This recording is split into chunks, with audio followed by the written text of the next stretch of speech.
Hello everyone, my name is George Samuels and welcome back to my YouTube channel. In today's video, we'll be doing a Q&A session where I get to answer the questions that you guys have asked about filmmaking, videography, and everything in between. So let's dive right in. So number one question on this list is, what camera do you recommend for beginners? So recently a friend of mine reached out to me and she was like, she's looking for a camera to buy and she wants to start videography and vlogging. And I think it is so important to make this kind of research, because I personally have made the mistake when I first, started videography. I saved up to buy a camera and I ended up buying a camera that was useless. I just wasted my money. I never really used that camera because I didn't do proper research. It's not all cameras that are meant for videography. There are some cameras that are just photo based. And it was a Canon 60D, and I really wanted to make high quality visuals then. I really wanted something that is affordable but can still shoot, actual videos. So yeah, when I bought the camera, I started making some videos with it, but the videos were always poor. The quality were not sharp. I didn't do proper research. So for somebody that wants to start videography, there are a couple of cameras that I will recommend depending on your budget. But I'll start from the list, from the budget-friendly ones. I think the cheapest in the market, or something good in the market that you can get, that is more affordable than other high-end cameras, is the Canon EOS M50. I've personally used that camera when I was working for a real estate company, helping them to shoot their videos. I was shooting on that M50. I used that camera for almost a year, and trust me, it was a really great camera, very compact and portable size. It has a flip out screen, and yeah, it's also a mirrorless camera. It shoots 4K. So M50 is a great camera if you're a beginner, you just want something that is budget friendly and can also get the job done. Number two camera in my list is the Sony ZV-E10. This camera is a beast, trust me. It's a beast. It's a camera that can give you beautiful colors because it has the ability to record videos in 10-bit color. The camera that I'm using right now, which is the Sony A7 III, doesn't have that capacity. But the ZV-E10 can give you 10-bit colors, 4K videos, and it can also shoot, I think, up to 60 frames per second slow motion. And it is so portable. Also has a flip out screen. This is something my camera doesn't even have. It doesn't have a flip out screen. So as I'm making this video, I can't see myself. And if you want to create content, you need something where you can actually see yourself while you're recording. So I would recommend the ZV-E10 for anybody, just that it's a little bit more expensive than the M50. Another camera I recommend is the DJI Osmo 3. This is a very small portable camera, and sometimes you want to use something to film where people don't necessarily know that you're filming, especially in a place like Lagos, where whenever people see camera, they want to ask you for money. They're always maybe shy or scared, I don't know. So the DJI Osmo 3 is something that even if you are filming, gotta sip my coffee. So the DJI Osmo 3 is a camera that even when you're filming in public places, people won't necessarily know that you're making a video, and it's not as cheap as the M50, but it is still, you get good value for your money.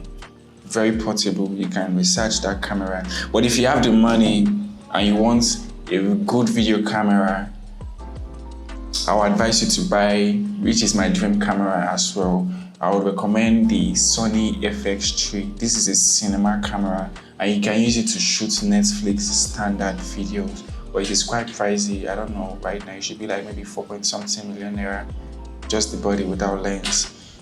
Secondly, you can go for the Sony A7S III. That's my second dream camera. That camera is also a beast, and why the Sony A7S III is really good is because you can use it to do photography, and you can also use it to do videography. And unlike the A7 III, the A7 Mark III that I'm using. The A7S III has a flip out screen, so if you're a content creator, you can use it to, shoot really good content and do all these amazing things. So I hope that answers your question about what camera you can use or you can get if you want to start videography. So the second question that I have here is, how do you handle creative block when making videos? Creative block is something that is normal if you are into like anything creativity, whether you are making music or you are making films or you're a photographer. Trust me, there are some times where you just hit that, creative block and your mind isn't thinking of new ideas anymore. Or even when you're having ideas, you stop trusting your ideas because you feel like they are not good enough and you're waiting for something extraordinary. It's something I deal with too. So I would say you want to pause, rest sometimes. You just detach from your work, take a step back so that you see things as a beginner, because sometimes you become too familiar with your work and then you start, you become too familiar with the process and it becomes too normal to you and unexciting. So you want to find ways to still be like a student, to still have that mentality of a beginner, even if you're not a beginner, so that you can approach your work with enough enthusiasm and passion and curiosity, And once you have curiosity, trust me, you start getting that, your creative juice back. And also overall, just take a rest. It's okay to rest, Take a step back.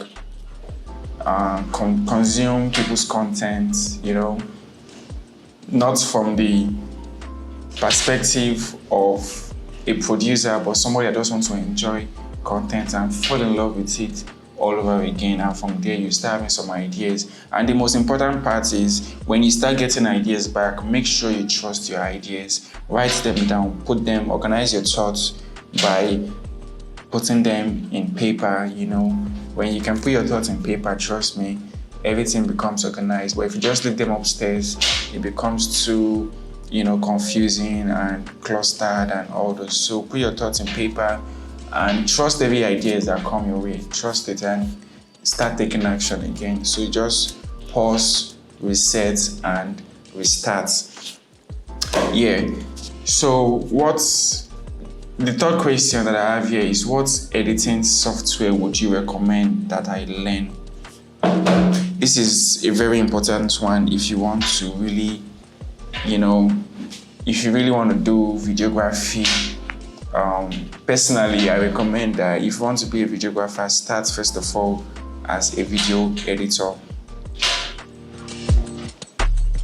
I love my coffee so much with the ginger and everything.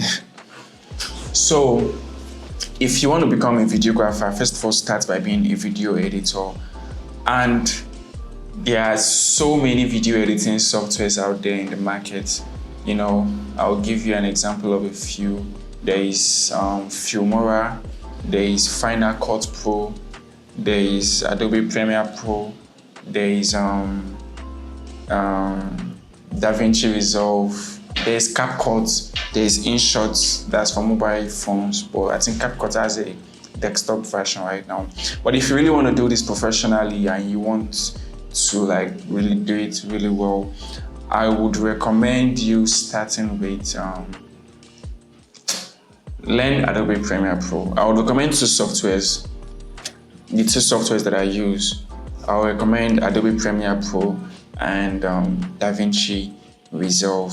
So if we are just starting out and you want to start with one, just learn Adobe Premiere Pro, master it. Once you're really good with Adobe Premiere Pro, then you can then start incorporating DaVinci Resolve into your workflow, because Premiere Pro it's a great software for cutting your footages, for doing amazing things, and just telling good stories. It's user friendly, although they have some issues like crashes and all those things, but overall it's one of the most industry standard softwares. Then DaVinci Resolve, there are some aspects where Adobe Premiere Pro is lacking behind, especially when it comes to color grading, and that's where I get to use DaVinci Resolve. My camera right now shoots in S-Log3 and S-Log2, and sometimes when you shoot in those color spaces, your footages lack those vibrancy, and so you need to be able to color grade properly.